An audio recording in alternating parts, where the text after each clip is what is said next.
One of the most amazing facts in physics is this. Everything in the universe, from light to electrons to atoms, behaves like both a particle and a wave at the same time.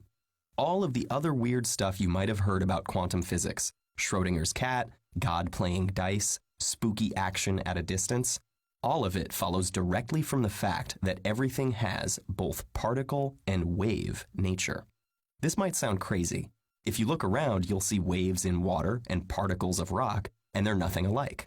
So why would you think to combine them? Physicists didn't just decide to mash these things together out of nowhere. Rather, they were led to the dual nature of the universe through a process of small steps, fitting together lots of bits of evidence, like pieces in a puzzle. The first person to seriously suggest the dual nature of light was Albert Einstein in 1905, but he was picking up an earlier idea from Max Planck. Planck explained the colors of light emitted by hot objects, like the filament in a light bulb, but to do it, he needed a desperate trick. He said the object was made up of oscillators that could only emit light in discrete chunks, units of energy that depend on the frequency of the light. Planck was never really happy with this, but Einstein picked it up and ran with it. He applied Planck's idea to light itself, saying that light, which everybody knew was a wave, is really a stream of photons, each with a discrete amount of energy. Einstein himself called this the only truly revolutionary thing he did, but it explains the way light shining on a metal surface knocks loose electrons. Even people who hated the idea had to agree that it works brilliantly. The next puzzle piece came from Ernest Rutherford in England.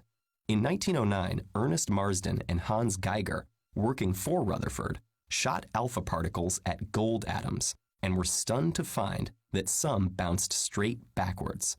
This showed that most of the mass of the atom is concentrated in a tiny nucleus.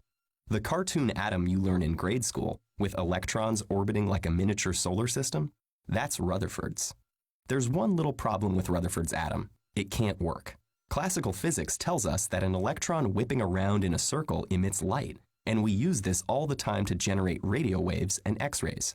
Rutherford's atom should spray X-rays in all directions for a brief instant, before the electron spirals in to crash into the nucleus. But Niels Bohr, a Danish theoretical physicist working with Rutherford, pointed out that atoms obviously exist, so maybe the rules of physics needed to change. Bohr proposed that an electron in certain special orbits doesn't emit any light at all. Atoms absorb and emit light only when electrons change orbits, and the frequency of the light depends on the energy difference in just the way Planck and Einstein introduced. Bohr's atom fixes Rutherford's problem and explains why atoms emit only very specific colors of light. Each element has its own special orbits, and thus its own unique set of frequencies. The Bohr model has one tiny problem. There's no reason for those orbits to be special. But Louis de Broglie, a French PhD student, brought everything full circle. He pointed out that if light, which everyone knew is a wave, behaves like a particle, maybe the electron, which everyone knew is a particle, behaves like a wave. And if electrons are waves, it's easy to explain Bohr's rule for picking out the special orbits. Once you have the idea that electrons behave like waves, you can go look for it. And within a few years, scientists in the US and UK had observed wave behavior from electrons.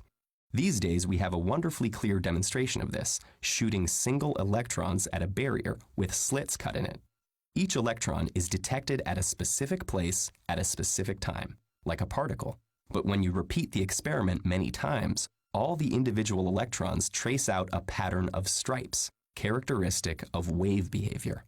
The idea that particles behave like waves and vice versa is one of the strangest and most powerful in physics. Richard Feynman famously said that this illustrates the central mystery of quantum mechanics. Everything else follows from this, like pieces of a puzzle falling into place.